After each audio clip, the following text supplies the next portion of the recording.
दे रहा होगा 305 रुपया एमआरपी लिखी हुई है, और ये आजमगढ़ की मंडी से मुझे मिला है मात्र 8 रुपए का।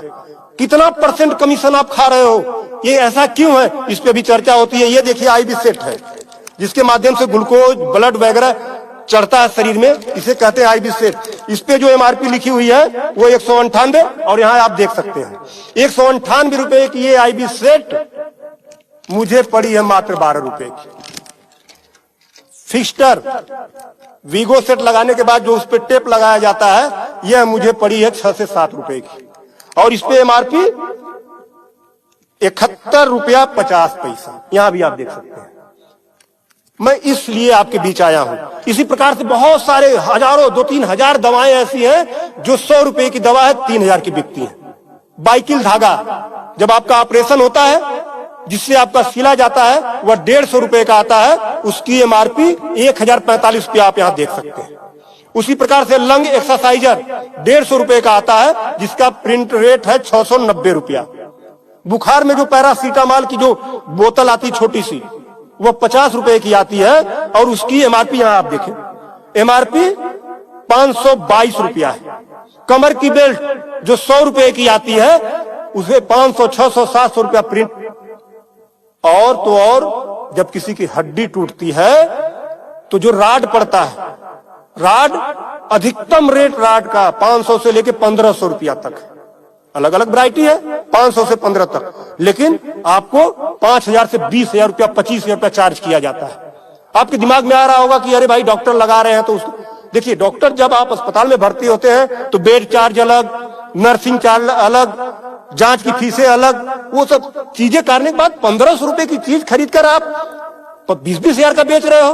तब मैं आपके बीच कहने आया हूं कि साथियों, उसी प्रकार से बहुत सारी दवाई हैं।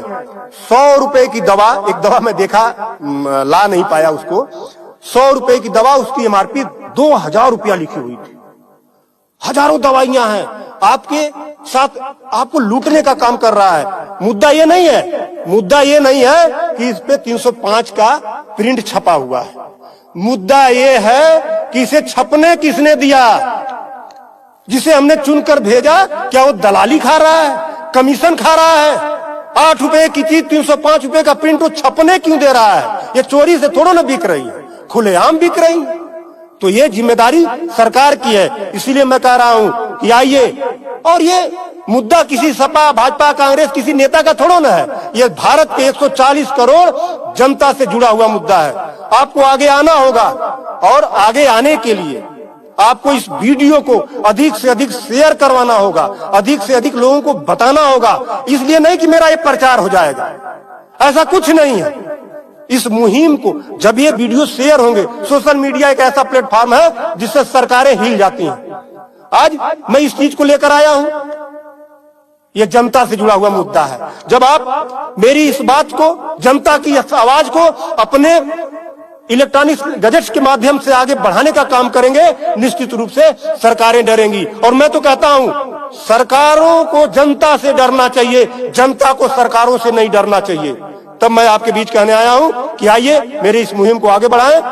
कि बात 305 रुपए की नहीं है, बात उस गरीब की है, उस रिक्शा चालक की है जो दिन भर में 450 से लेकर 500 तक की मजदूरी पाता है।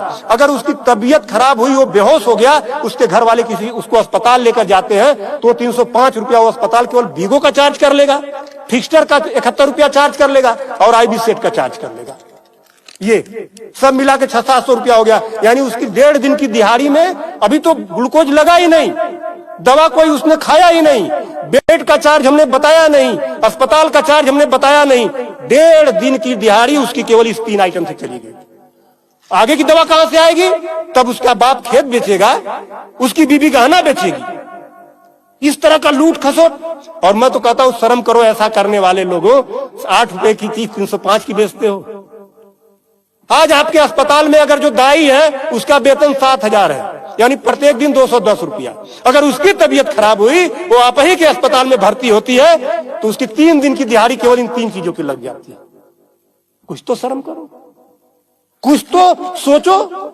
स्वास्थ्य, शिक्षा, सेवा का क्षेत्र है, लेकिन आपने इसे लूट का अड्डा बना दिया है। सरकारों के मिली भगत से ऐसा हो रहा है। तो मेरा निवेदन है आप लोगों से कि इस वीडियो को अधिक से अधिक शेयर करें